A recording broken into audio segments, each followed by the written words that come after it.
Hello friends, मेरे channel shine star में आपका स्वागत है। आज का मेरा टॉपिक है कि स्टडी वीज़ा जो आप लगाते हो वो आपका कैंसिल क्यों हो जाता है। क्या वजह होती है कि आपका स्टडी वीज़ा कैंसिल कर दिया जाता है, आपको वहीं से वापस इंडिया भेज दिया जाता है। कौन सी ऐसी मिस्टेक्स है जो आप कर देते हो। तो फ्रेंड्स, जब आपके बेटे का या बेटी का स्टडी वीज़ा लगता है या कोई कोर्स से रिलेटेड भी वो बाहर जाता है किसी कंट्री में, तो आपको वहाँ पे जिस कॉलेज में वो जा रहा है वहाँ के रूल्स आपको पता होने चाहिए कि उस कॉलेज के क्या रूल्स हैं, उस कंट्री के क्या रूल्स हैं, ये आपको अच्छी तरह से पता होने चाहिए। क्या होता है कि जब आपका बेटा स्टडी वीज़ा पे जाता है बाहर, तो उस कॉलेज के जो रूल्स हैं वो उनको फॉलो नहीं करते। रूल्स फॉलो नहीं करने पे उन्हें वो वहाँ से वापस उनका कैंसिल वीज़ा कर दिया जाता है। तो रूल्स होते हैं उस कॉलेज के, सब कॉलेज के अलग अलग रूल्स होते हैं। कि जैसे सभी कॉलेज के हैं कि आप 18 घंटे काम कर सकते हो हफ्ते में, या 20 घंटे या 22 घंटे, ऐसे सब कॉलेज के रूल्स होते हैं कि आपने इतने घंटे काम करना है। लेकिन स्टूडेंट्स क्या होते हैं, जब वहाँ पे जाते हैं तो वो इन रूल्स को फॉलो नहीं करके ज़्यादा टाइम काम करते हैं, ओवर टाइम करते हैं।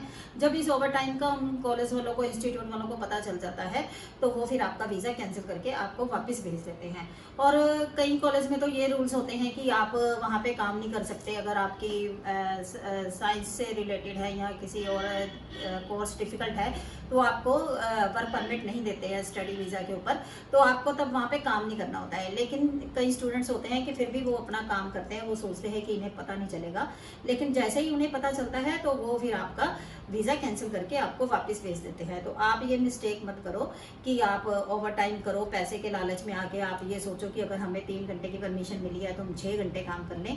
हमेशा स्टूडेंट्स ऐसे ही करते हैं, लेकिन जब उन्हें पता चल जाता है कॉलेज वालों को, तो वो फिर आपको वापस भेज देते हैं इंडिया में, आपका वीज़ा कैंसिल कर देते हैं।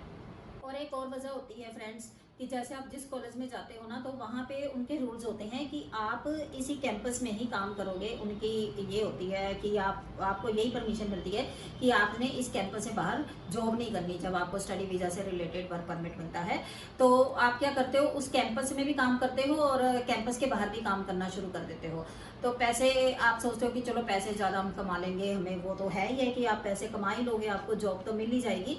लेकिन जो उनके रूल्स हैं कि आपने इस कैंपस के अंदर ही काम करना है, इससे बाहर काम नहीं करना है, तो आप वही रूल्स फॉलो करो। अदरवाइज आपको स्टडी वीज़ा आपका कैंसिल हो जाएगा, आपको डिपोर्ट कर दिया जाएगा।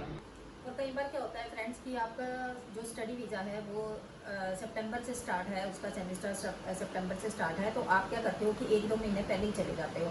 आप सोचते हो कि चलो 1-2 महीना पहले चले जाते हैं, तो आप सितंबर के बजाय, जबकि सितंबर में आपका स्टडी वीज़ा स्टार्ट है, तो आप क्या करते हो, आप जुलाई या अगस्त में ही चले जाते हो, ये सोच करके कि चलो वहाँ पे जाते हैं और वहाँ पे मैं थोड़ा काम स्टार्ट कर लूँगा, अपना जॉब मिल जाएगी मुझे, तो थोड़े पैसे कमा लूँगा।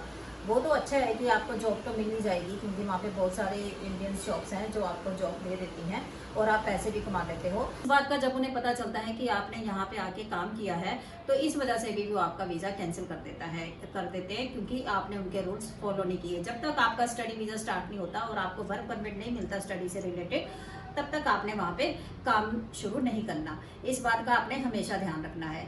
और एक सबसे बड़ी वजह होती है कोर्स से रिलेटेड। जब आप यहाँ से जाते हो, आप स्टडी वीज़ा लेते हो, आपने कोर्स लिया है अपने साइंस से रिलेटेड या फिर मैथ्स से रिलेटेड, कुछ कोर्स अगर आपने लिया है कि आपने ये कोर्स वहाँ पे जाके नर्सिंग का करना है या कुछ और करना है, लेकिन वहाँ पे जैसे ही आप जाते हो, किसी लॉयर से मिलते हो, आप सोचते हो कि आप कोर्स चेंज कर लो, किसी लॉयर के अंडर आके आप अपना कोर्स चेंज कर लेते हो।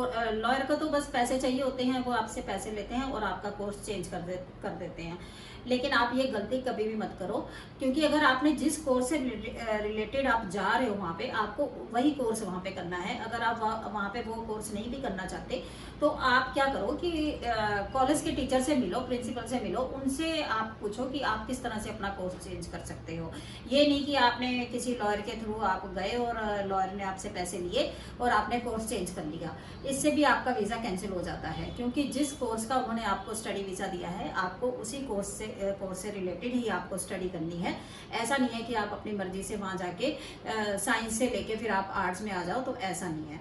तो आपको सब कुछ उस कॉलेज से ही पूछ के करना चाहिए। ये नहीं है कि किसी दूसरे की बातों में आके आप अपना कोर्स चेंज कर लो और फिर आपको स्टडी वीज़ा से बाहर निकाल दिया जाए, आपका वीज़ा कैंसिल हो जाए और आप हमेशा के लिए यूएस में कभी भी किसी भी कॉलेज में आपको एंट्री नहीं मिलेगी।